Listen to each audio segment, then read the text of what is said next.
ನಮಸ್ತೆ ಗೆಳೆಯರೇ, ನನ್ನ SMS ಯೂಟ್ಯೂಬ್ ಚಾನಲ್ಗೆ ಸ್ವಾಗತ. Working for success, working for satisfaction. ಕಲಿಸಿಕೊಡೋದಕ್ಕೆ ನಾ ರೆಡಿ, ಕಲಿಯೋದಕ್ಕೆ ನೀವು ರೆಡಿನಾ? ಕಳೆದ ವಿಡಿಯೋಸ್ನಲ್ಲಿ ಫಸ್ಟ್ ಜನ್ರೇಷನ್ ಆಫ್ ಕಂಪ್ಯೂಟರ್ಸ್ ಬಗ್ಗೆ ತಿಳಿದುಕೊಂಡಿದ್ದೀರಲ್ವಾ? ಇವಾಗ ಸೆಕೆಂಡ್ ಜನ್ರೇಷನ್ ಆಫ್ ಕಂಪ್ಯೂಟರ್ಸ್ ಬಗ್ಗೆ ತಿಳಿದುಕೊಳ್ಳೋಲ್ವಾ? ಬನ್ನಿ.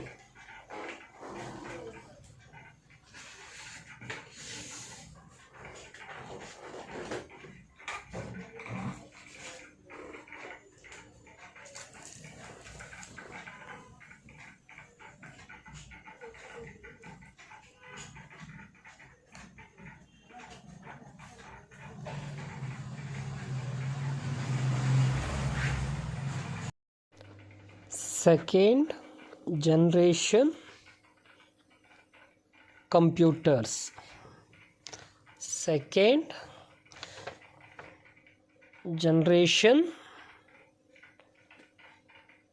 computers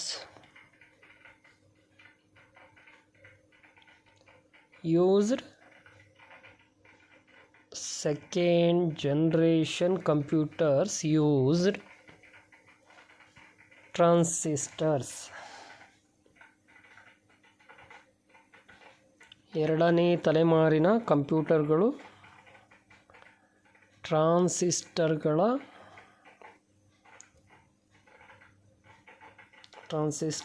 instead of replacing ಎರಡನೇ ತಲೆಮಾರಿನ ಕಂಪ್ಯೂಟರ್ಗಳು ಟ್ರಾನ್ಸಿಸ್ಟರ್ಗಳ ಆವಿಷ್ಕಾರದೊಂದಿಗೆ replacing vacuum tubes with the invention of transistors. Vacuum tubes ಬದಲಿಸುವ ಬದಲು ಟ್ರಾನ್ಸಿಸ್ಟರ್ಗಳನ್ನು ಬಳಸಿದವು. of transistors.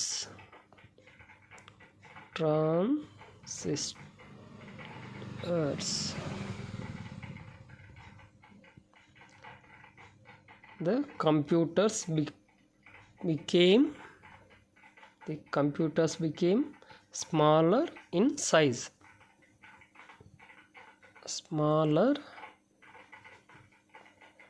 Became smaller in size.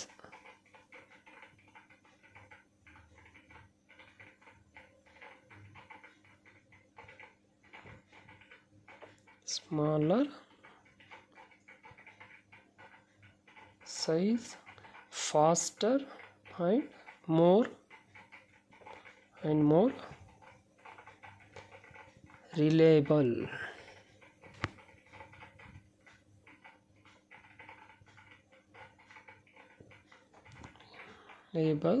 The speed of this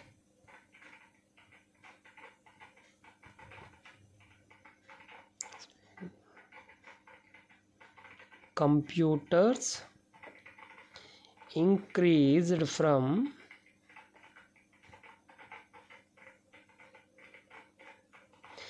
milliseconds to microseconds. Increased from milliseconds to seconds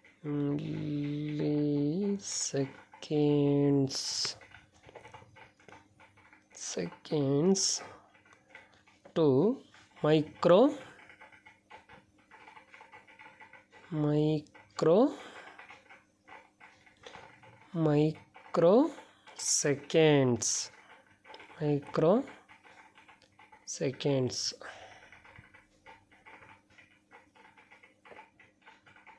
ಇದನ್ನು just ತಿಳ್ಕೊಳ್ಳಿ.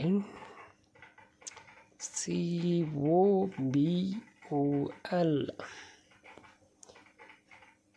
Okay,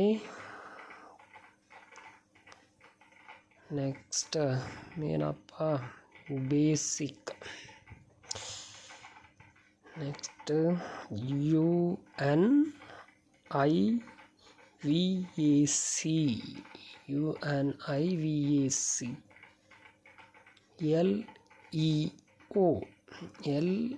LEO ಓಕೆನಾ. ತಿಳ್ಕೊಂಡಿರಿ, ಇದರದ್ದೆಲ್ಲ ಮತ್ತೆ ಹೇಳ್ಕೊಡ್ತೇನೆ. Okay, ಈಗ ಮೊದಲಿಗಿನ ಎರಡನೇ ತಲೆಮಾರಿನ ಕಂಪ್ಯೂಟರ್ಸ್ಗಳು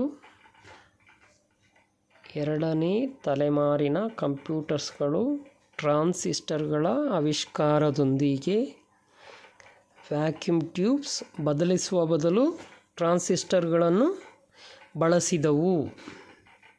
ಎರಡನೇ ತಲೆಮಾರಿನ ಕಂಪ್ಯೂಟರ್ಗಳು ಗಾತ್ರದಲ್ಲಿ ತುಂಬ ಚಿಕ್ಕದಾಗಿತ್ತು ಮತ್ತು ಇದು ತುಂಬ ವೇಗವಾಗಿ ಇತ್ತು, ಅಂದರೆ ತುಂಬ ಸ್ಪೀಡಾಗಿತ್ತು ಅಂತ. ಈ ಕಂಪ್ಯೂಟರ್ಗಳ ವೇಗವು ಮಿಲಿ ಸೆಕೆಂಡ್ಗಳಿಂದ ಮೈಕ್ರೋ ಸೆಕೆಂಡ್ಗಳಿಗೆ ಹೆಚ್ಚಾಯಿತು. ಈ ಕಂಪ್ಯೂಟರ್ಗಳ ವೇಗವು ಮಿಲಿ ಸೆಕೆಂಡ್ಗಳಿಂದ ಮೈಕ್ರೋ ಸೆಕೆಂಡ್ಗಳಿಗೆ ಹೆಚ್ಚಾಯಿತು. Computer increased from milliseconds to microseconds.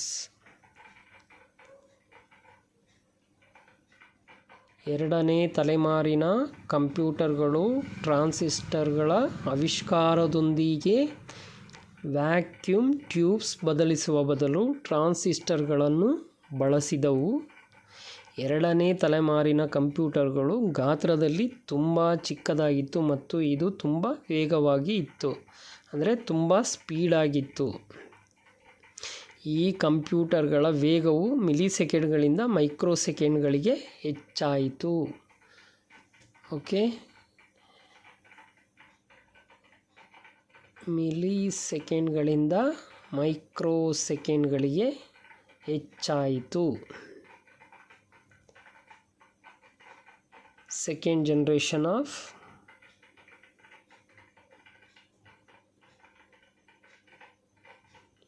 Okay, ಈಗ ಅಂದರೆ ಕಾಮನ್ ಬಿಸ್ನೆಸ್ ಓರಿಯೆಂಟೆಡ್ ಲ್ಯಾಂಗ್ವೇಜ್ ಅಂತ. ಏನು? ಕಾಮನ್ ಬಿಸ್ನೆಸ್ ಓರಿಯೆಂಟೆಡ್ ಲ್ಯಾಂಗ್ವೇಜ್ ಅಂತ.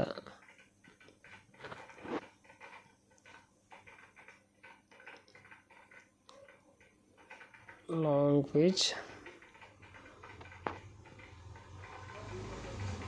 ಓಕೆನಾ. ಇದರ ಬಗ್ಗೆ ಪೂರ್ತಿಯಾಗಿ ಮತ್ತೆ ಹೇಳ್ತೇನೆ.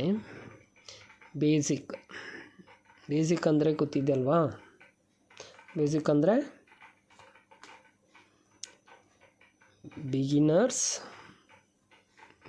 ಅಂದರೆ beginners all purpose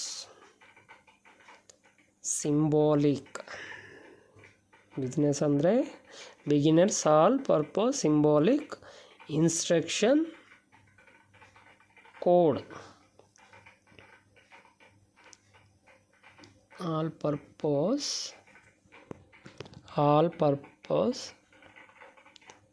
symbolic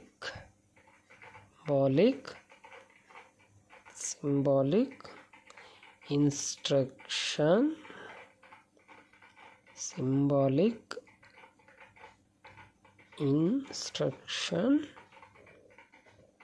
basic ಅಂದರೆ beginners all purpose symbolic instruction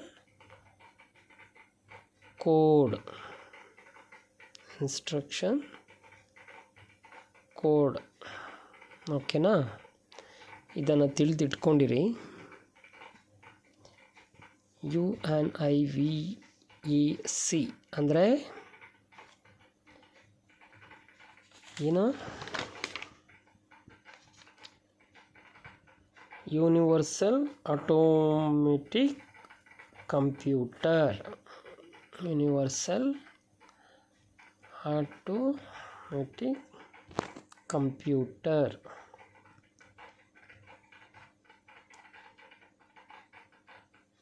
universal automatic computer. ಓಕೆನಾ. ಇನ್ನು ಇಒ ಅಂದರೆ LEO,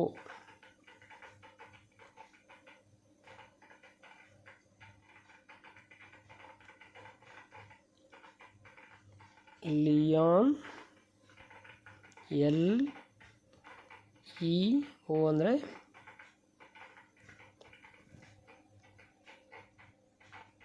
ಲಿಯಾನ್ ಎಲೆಕ್ಟ್ರಾನಿಕ್ ಆಫೀಸ್ ಅಂತ.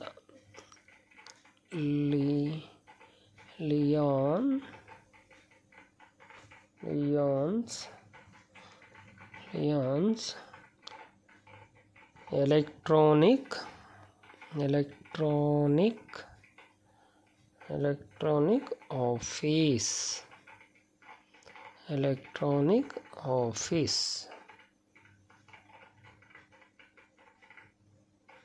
Electronic office.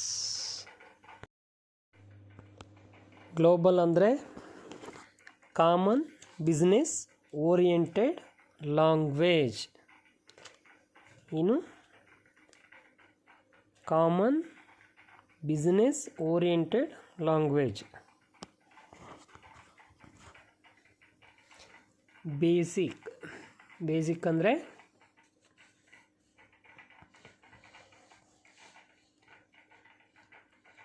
ಇನ್ನು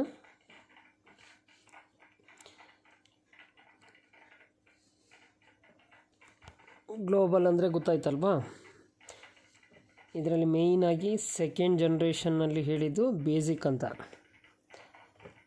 ಇವಾಗ ನೋಡಿ, ನಾವು ಯಾವುದನ್ನು ಕಲಿಬೇಕಾದ್ರೂ ಮೊದಲಿಗೆ ಅದರ ಬೇಸಿಕ್ ಕಲ್ತಿರಬೇಕು ಅಂತೀವಲ್ಲ, ಅದೇ ಬೇಸಿಕ್ ಅಂದರೆ beginners all purpose symbolic instruction code ಎಂದು. ಇದನ್ನು ನಾವು ನಮ್ಮ ಕನ್ನಡದಲ್ಲಿ ಯಾವ ರೀತಿಯಾಗಿ ಹೇಳ್ಬೋದು? ಬೇಸಿಕ್ ಅಂದರೆ ಆರಂಭಿಕರಿಗಾಗಿ ಅನ್ನುವ ಪದ ಸರಿಯಾಗುತ್ತಾ? ಇದಕ್ಕೆ ಗೊತ್ತಿಲ್ಲ. ಓಕೆ. ಹೊಸದಾಗಿ ಕಲಿಯುವವರಿಗಾಗಿ. ಆಲ್ ಅಂದರೆ ಎಲ್ಲ. ಪರ್ಪೋಸ್ ಅಂದರೆ ಉದ್ದೇಶದ. ಸಿಂಬಾಲಿಕ್ ಅಂದರೆ ಸಾಂಕೇತಿಕವಾಗಿ. ಇನ್ಸ್ಟ್ರಕ್ಷನ್ ಅಂದರೆ ಸೂಚನೆ ಕೊಡುವುದು ಅಥವಾ ತಿಳಿಸುವುದು ಎಂದ ಅರ್ಥ. ಇನ್ನು ಕೋಡ್ ಅಂದರೆ, ಅಯ್ಯೋ ಇದು ಭಾರಿ ಕಷ್ಟಪ್ಪ ನನಗೆ. ಇದನ್ನು ಕನ್ನಡದಲ್ಲಿ ಯಾವ ರೀತಿ ಹೇಳಿಕೊಡೋದು? ಕೋಡ್ ಅಂದರೆ ನಾವು ಬೇರೆ ಕನ್ನಡ ಮೀಡಿಯಮಲ್ಲಿ ಓದಿರೋದು. ಈ ಇಂಗ್ಲೀಷನ್ನು ಕನ್ನಡಕ್ಕೆ ಹೇಳಿಕೊಡೋದು ಭಾರಿ ಕಷ್ಟ. ಬೇಕಾದರೆ ಪ್ರಾಕ್ಟಿಕಲ್ ತುಂಬ ಈಸಿಯಾಗಿ ಹೇಳ್ಕೊಟ್ಬಿಡ್ಬೋದು, ಆದರೆ ಈ ಥಿಯರಿ ಹೇಳ್ಕೊಡೋದು ಭಾರಿ ಕಷ್ಟ ಮಾರಾಯರೆ. ನಾನು ಬೇರೆ ಕಲಿಸುವುದಕ್ಕೆ ನಾನು ರೆಡಿ, ಕಲಿಯುವುದಕ್ಕೆ ನೀವು ರೆಡಿನಾ ಅಂತ ಹೇಳಿ ನನಗೆ ಥಿಯರಿ ಹೇಳ್ಕೊಡೋದಕ್ಕೆ ಕಷ್ಟ ಆಗ್ತಿದೆ. ಕಷ್ಟ ಆದರೂ ಪರವಾಗಿಲ್ಲ, ನನಗೂ ಕೂಡ ನಿಮ್ಮ ಜೊತೆಗೆ ಸೇರಿ ಸ್ವಲ್ಪ ಎಂಟರ್ಟೈನ್ಮೆಂಟಾಗಿ ನಿಮಗೆ ಹೇಳಿಕೊಟ್ಟು ನಾನು ಇದರ ಬಗ್ಗೆ ಮತ್ತೊಮ್ಮೆ ಜ್ಞಾಪಿಸಿಕೊಳ್ಳುವುದರಲ್ಲಿ ಒಂಥರ ಖುಷಿಯಾಗುತ್ತೆ.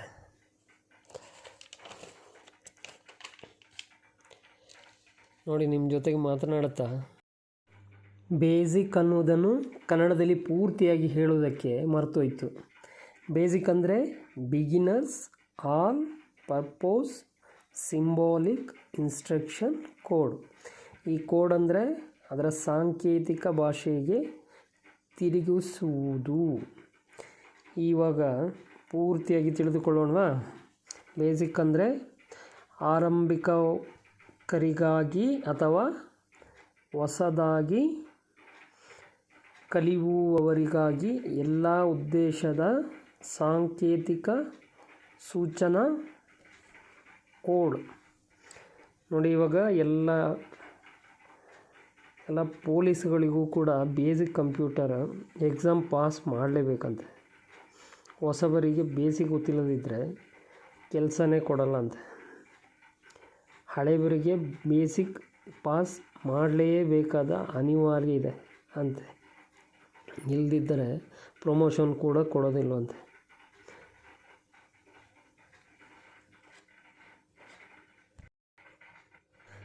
ನನ್ನ ಆತ್ಮೀಯ ಪೊಲೀಸ್ ಗೆಳೆಯರೊಬ್ಬರು ಇದನ್ನು ನನ್ನ ಹತ್ರ ಹೇಳ್ತಾಯಿದ್ರು.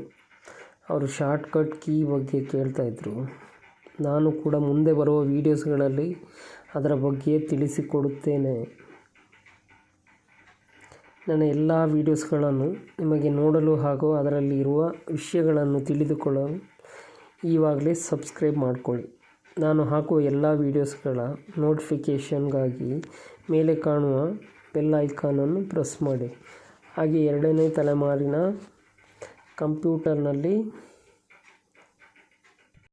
ಕಂಪ್ಯೂಟರ್ನಲ್ಲಿ ಇನ್ನೊಂದು ತಿಳಿದುಕೊಳ್ಬೇಕಾದ ವಿಷಯ ಅಂದರೆ UNVAC ಅಂತ, ಅಂದರೆ ಯೂನಿವರ್ಸಲ್ ಆಟೋಮೆಟಿಕ್ ಕಂಪ್ಯೂಟರ್ ಎಂದು, ಅಂದರೆ ಕನ್ನಡದಲ್ಲಿ ಯೂನಿವರ್ಸಲ್ ಸ್ವಯಂಚಾಲಿತ ಕಂಪ್ಯೂಟರ್ ಅಂತ. ಹಾಗೆ ಇದರಲ್ಲಿ ಇನ್ನೊಂದು ವಿಷಯದ ಬಗ್ಗೆನೂ ಹೇಳಿದ್ದಾರೆ ನೋಡಿ ಇಲ್ಲಿ. LEO, ಲಿಯೋ ಅಂದರೆ LEO, ಎಲ್ ಅಂದರೆ ಲಿಯಾನ್ಸ್, ಇ ಅಂದರೆ ಎಲೆಕ್ಟ್ರಾನಿಕ್, O ಅಂದರೆ ಆಫೀಸ್. ಲಿಯಾನ್ಸ್ ಎಲೆಕ್ಟ್ರಾನಿಕ್ ಆಫೀಸ್, ಕನ್ನಡದಲ್ಲಿ ಲಿಯಾನ್ಸ್ ಎಲೆಕ್ಟ್ರಾನಿಕ್ ಕಚೇರಿ. ಓಕೆನಾ? ಇದನ್ನೆಲ್ಲ ಒಂದು ಉದಾಹರಣೆಗಾಗಿ ಹೇಳ್ತಾ ಇದ್ದೇನೆ ಅಷ್ಟೇ. ಹಾಗೆ ಇಲ್ಲಿ ಮೇಲೆ ನೋಡಿ, ಇಲ್ಲಿ ಮೇಲೆ ಇದರ ಅರ್ಥ ಕನ್ನಡದಲ್ಲಿ ಹೇಳಿದ್ದೀನ, ಇಂಗ್ಲೀಷ್ನಲ್ಲಿ ಹೇಳಿದ್ದು ನೆನಪಿದೆ. ಓಕೆ, ಇನ್ನೂ ಒಂದು ಸಲ ಕನ್ನಡದಲ್ಲಿ ಹೇಳಿ ತಿಳಿದುಕೊಂಡು ಬಿಡುವ ಅಲ್ಲ. ಕಲಿಯುವುದಕ್ಕೆ ಯಾಕೆ ಹಿಂದೆ ಮುಂದೆ ನೋಡಬೇಕು? ಜ್ಞಾನ ಅನ್ನೋದು ಯಾರ ಸೊತ್ತು ಅಲ್ಲ.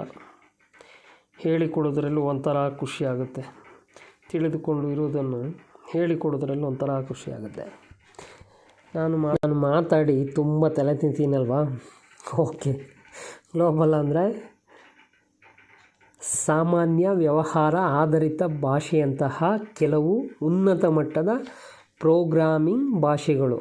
ಇನ್ನು 3ನೇ ತಲೆಮಾರಿನ ಬಗ್ಗೆ ಮುಂದಿನ ವೀಡಿಯೋಸ್ನಲ್ಲಿ ಪೂರ್ತಿಯಾಗಿ ತಿಳಿಸಿಕೊಡುತ್ತೇನೆ. ನನ್ನ ಈ ವಿಡಿಯೋ ನಿಮಗೆ ಇಷ್ಟ ಆಗಿದ್ದರೆ ಲೈಕ್ ಮಾಡಿ. ಇನ್ನು ನನ್ನ ಚಾನಲನ್ನು ಸಬ್ಸ್ಕ್ರೈಬ್ ಮಾಡಿಕೊಂಡಿಲ್ಲದಿದ್ದರೆ ಈವಾಗಲೇ ಸಬ್ಸ್ಕ್ರೈಬ್ ಮಾಡಿಕೊಳ್ಳಿ. ಎಲ್ಲ ನನ್ನ ವೀಕ್ಷಕರಿಗೂ ಹಾಗೂ ನನ್ನ ಆತ್ಮೀಯ ಗೆಳೆಯರಿಗೂ ಮುಂದೆ ಬರುತ್ತಿರುವ ನವರಾತ್ರಿ ಹಬ್ಬದ ಶುಭಾಶಯಗಳೊಂದಿಗೆ ಈ ವಿಡಿಯೋವನ್ನು ಮುಗಿಸುತ್ತಿದ್ದೇನೆ. ವಂದೇ ಮಾತರಂ, ಭಾರತ್ ಮಾತಾ ಕಿ ಜೈ. ಹಾಗೆ ನನ್ನ ಕನ್ನಡಿಗೆ ಒಂದು ಜೈ ಹೇಳುತ್ತಾ ಬಾಯ್ ಬಾಯ್, ಟೇಕ್ ಕೇರ್. ಮುಂದಿನ ವಿಡಿಯೋದಲ್ಲಿ ಸಿಗೋಣ.